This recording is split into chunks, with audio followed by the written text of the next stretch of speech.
I'm Martin Tyler, and you're listening to Harry Symeou.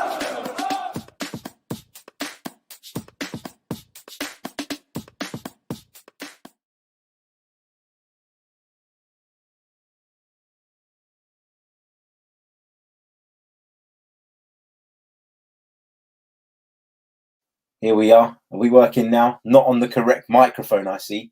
But we are live. We are with you guys on this Sunday morning. Bear with me a second. Let me try and sort this microphone issue out, because the last thing I want to do is have really, really poor sound quality. Let's see if we can get this going.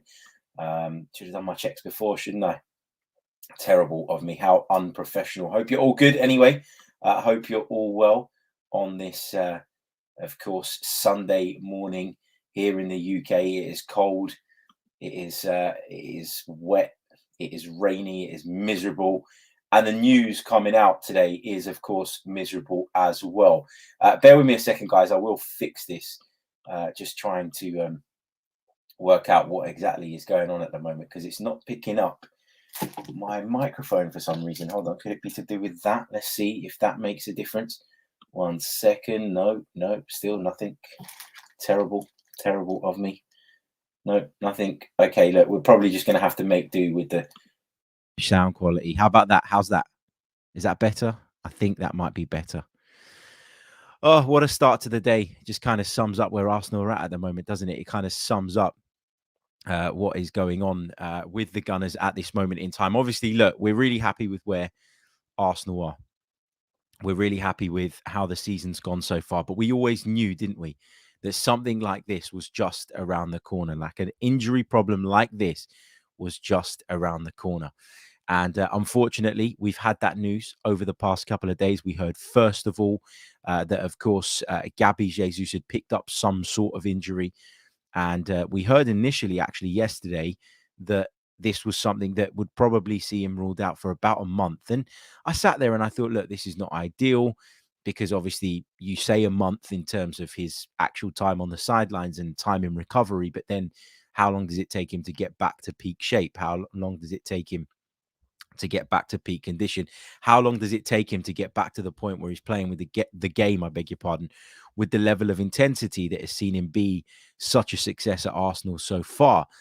And then you hear the news that actually started doing the rounds last night, and picked up a little bit more traction this morning. I've got to admit, late last night, after I finished watching the Argentina-Australia game, I decided to just put the phone to one side, ignore Twitter, ignore all of that stuff, put work to one side, and just kind of chill out, watch the film with the missus, whatever, and completely ignored the world of football, went straight to bed. Obviously concerned by the Jesus news, but not feeling as though it was the end of the world, only to wake up this morning and see all of the reports and all of the news doing the rounds with regards to the severity of Gabriel Jesus' injury. So let's bring you up to speed with exactly what is being said and exactly what we know to be the case at present. So let's go over to where this news broke from.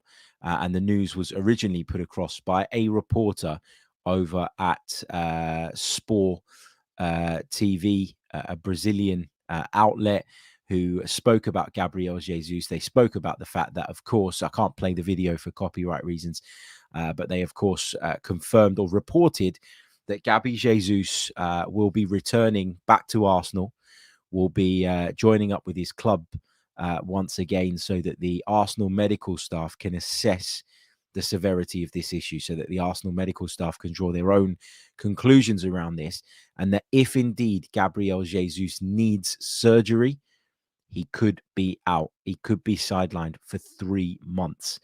Now, that is significant. When you look at the games that Arsenal have coming up in the next 3 months, that is very, very significant. We'll do that right now. If we go over to the Arsenal website and we look at the matches, here we go.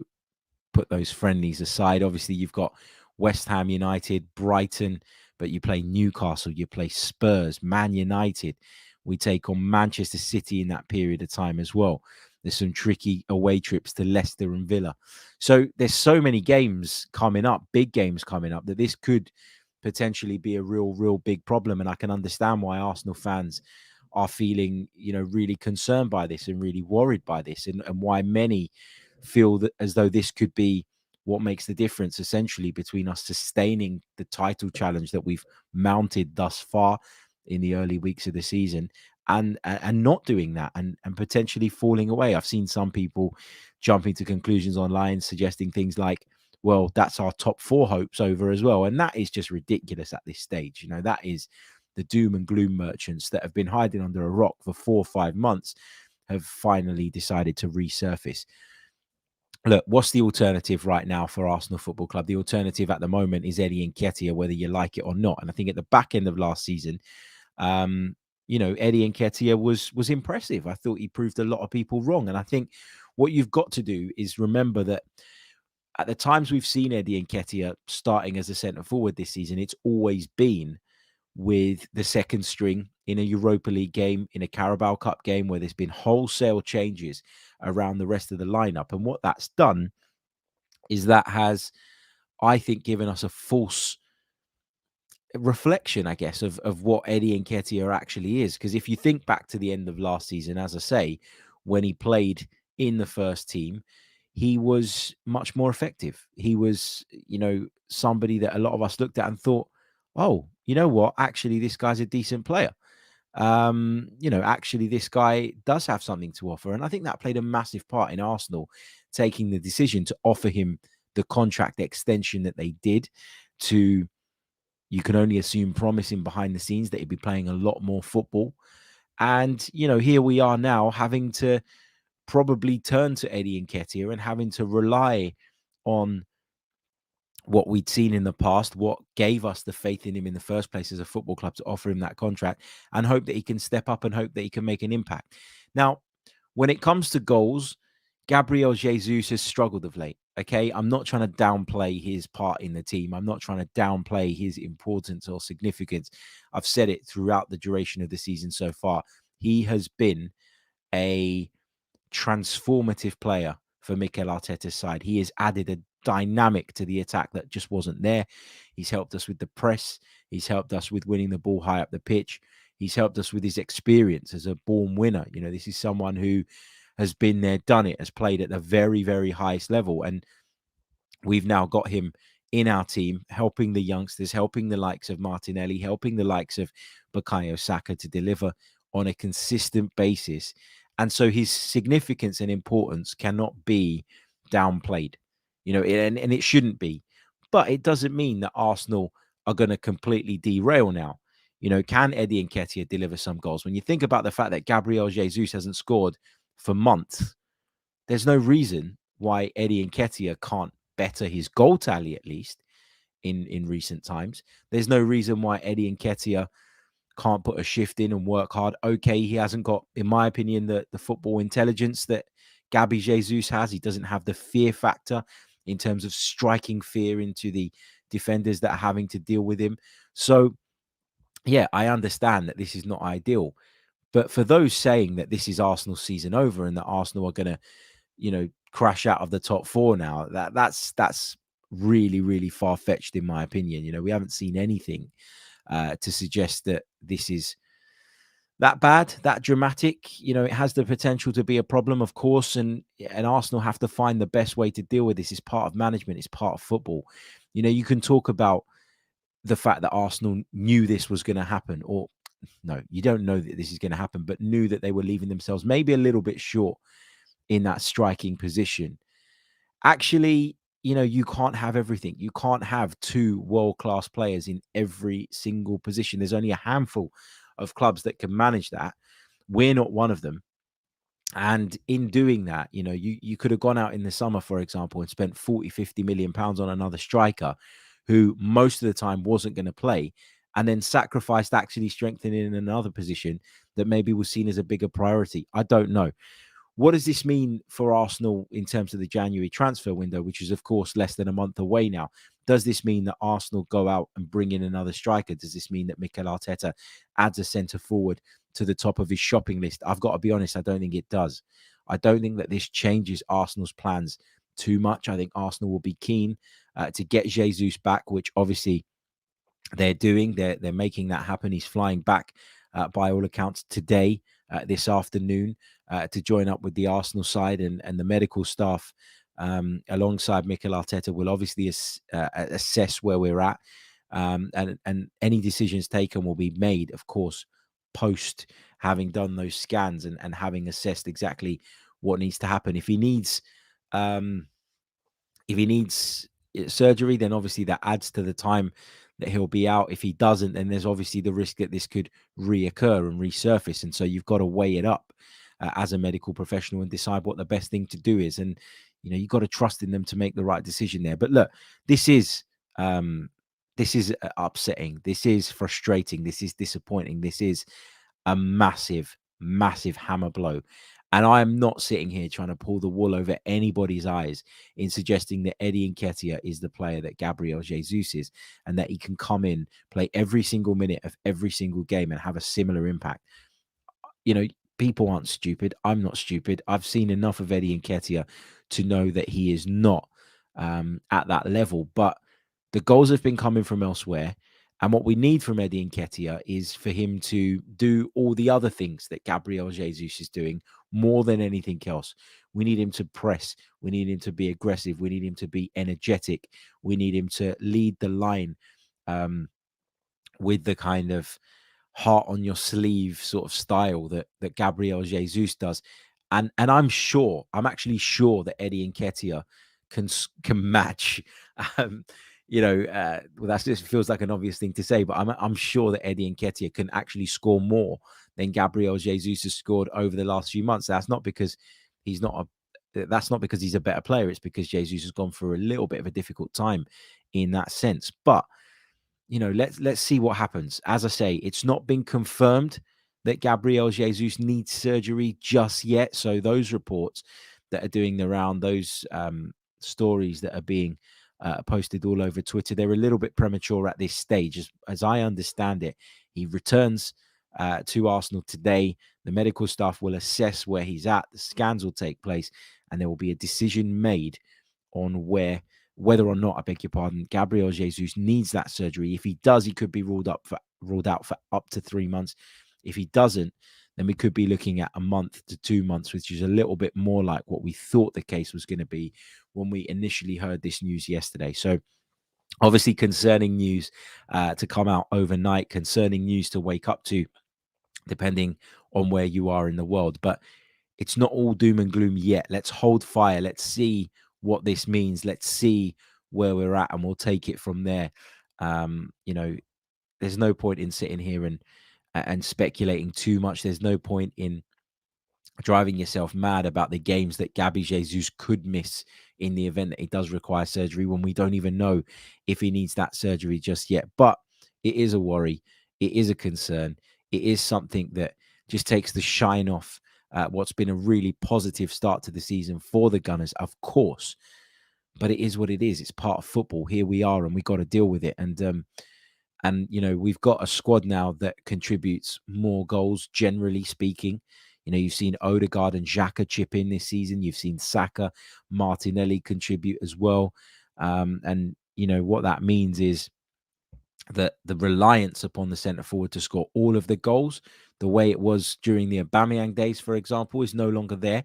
So that should, in theory, make it easier to live with this, easier to cope with this problem that we currently have regarding Gabriel Jesus. But obviously, it weakens us as a team.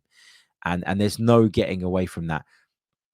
We will talk about this over the course of the week a little bit more and in a little bit more detail when we understand the true extent of this injury. But what I will say, and this is just my opinion, this is not anything that I know for a fact, but my opinion is that this doesn't dramatically change the plans going into January. I think that Arsenal have been looking at a winger who can contribute goals, someone with the profile ideally who can tuck in at centre forward too. I think Gabriel Martinelli's versatility could be something that we pull on as well in order to try and help us through this period, with Emile Smith-Rowe due to return. Perhaps he can play on the left-hand side and Martinelli can take up that position through the middle.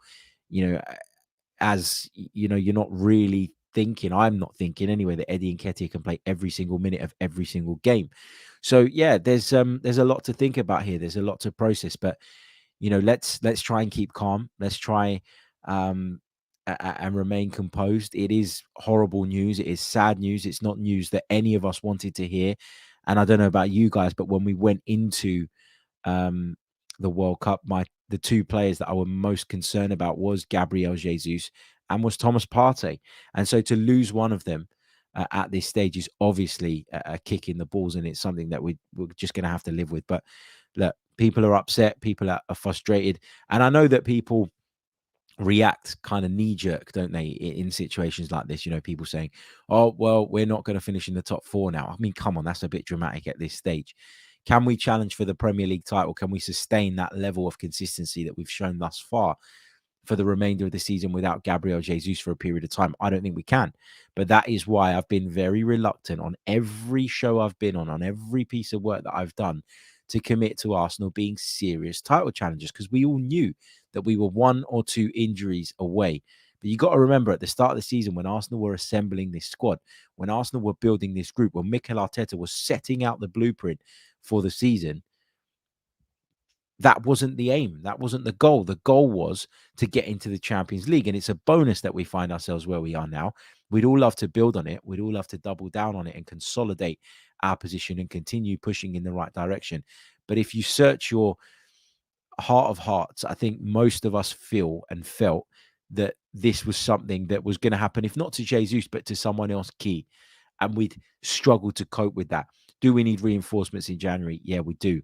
But will we now panic, be knee-jerk, and go out and sign a striker for big money? I don't think so. I really, really don't. That's my opinion. False 9 time, Colin says in the chat, will we see a bit of that? I don't know. You could argue at times that, I know people don't want to say this, but you could argue that with the positions that Jesus takes up on the left and in a deeper position, then, then maybe he plays a half false 9 role or something like that. I don't know, but he doesn't play as your conventional centre forward all of the time. When you look at the areas that he takes up, he does clear spaces for Saka to come in, for Martinelli to come in. We've seen Odegaard and Xhaka getting into more advanced positions as well. Look, my first reaction when I read this was, oh my God. And my first reaction yesterday when I heard that there was even a hint of a problem with Jesus and that he could potentially be out for any period of time was obviously a feeling of deflation. And I still feel like that now. But what I'm trying to say is, we've done so well this season so far. We need to stay behind our team. One of the key reasons behind our success has been, for me, that everybody's been singing from the same hymn sheet, that unity that we've been missing for such a long time is there. And I don't want something like this to be a catalyst for that all falling apart and breaking down. Now, obviously, if we go out there and get results, then this becomes less of an issue. And people won't bang on about it anywhere near as much. But this is going to have some impact. I think we've got to get behind the team. We've got to support the team. We've got to support whoever it is that's tasked with filling those boots. Whatever your thoughts on Eddie Nketiah, I don't think he's the best striker in the world. I never have. But, we got to back him. We got to support him, because if he feels loved and wanted and confident, then he's going to do a much better job than if he turns up every week feeling under immense pressure to deliver, because half of the fan base is gunning for him as a result of him just not being at the level of Gabriel Jesus, which is obviously not his fault. So yeah, let's see where we end up. Let's see how we go. Let's see where we move from there. But just to reiterate, because this is just a short show today, I just wanted to bring you guys the breaking news and my understanding of the situation. Just to reiterate quickly, this is how the land lays at the moment. Gabriel Jesus suffered a knee injury whilst on international duty with Brazil against Cameroon at the World Cup finals. It was announced yesterday that Gabriel Jesus had complained of a pain in his right knee and that he was going to be assessed by the Brazilian national team's medical staff. It's since come to light that they've looked at it. They are adamant and certain that he can't play any further part in this World Cup, and believe there is a chance that this could be more serious than initially feared. So as a result, it's been agreed between the Brazilian national side and Arsenal Football Club that Gabriel Jesus will leave the camp, will join up with Arsenal, will be assessed and seen to by the club's doctors and medical staff, who will conduct their own scans and their own investigations into this situation and draw their own conclusion around whether or not Gabriel Jesus needs surgery or not. If he needs surgery, he could be sidelined for up to 3 months. But these timelines, they're not set in stone. Okay, we don't know where we are at the moment. We don't know the exact severity of this, and so we've got to keep calm and see what the assessments show us. As Stan says in the chat, Eddie wanted minutes. His wishes now have been answered. He said he was going to get a chance. He is getting given a chance now. You'd assume he's going to be given a chance, and he's got to take that with both hands. He's got to prove Arsenal right to have given him that £100,000 per week contract that we did. And, hopefully we can continue in a similar vein of form once the Premier League returns without too much disruption. And we can consolidate at the very least a place in the Champions League, which would have been the goal at the outset. If we could do more, I've always said it's a bonus. Great, happy days. But let's see what happens with this one. But yeah, horrible news to wake up to on a Sunday morning, I know. And let's see where we are in a few days' time when the picture becomes a little bit clearer. Cloud hanging over us at the moment. Try to enjoy the World Cup. Try to focus on the football. Try to put this to the back of your mind for now, at least until we know more. And then once we know the full story and the full picture, it's down to Mikel Arteta and his people to work out the best course of action, the best way to plug this hole, the best way to cope without a fit and firing Gabriel Jesus. Thank you all so much for tuning in on this Sunday morning stream. We're going to be back tonight with another stream where we'll be looking back on the England game, discussing the round of 16 clashes in the World Cup so far. And I promise you we'll dedicate some time to questions on that one. It is Sunday morning. I'm freezing. I'm tired. I'm cold. I want to go back to bed, if I'm being honest. I want to just put my face flat into the pillow and mourn the injury to Gabriel Jesus. But, we are where we are. So, yeah, full show coming up later tonight. We'll be looking back on the England game and we'll be discussing your questions. So come and join me for that. It'll be around about 9:30 p.m., assuming the game doesn't go to extra time. If it does, then we'll go live at its conclusion. But I'll catch you all soon. Until next time, take care, everybody. Goodbye. I'm Martin Tyler, and you're listening to Harry Symeou.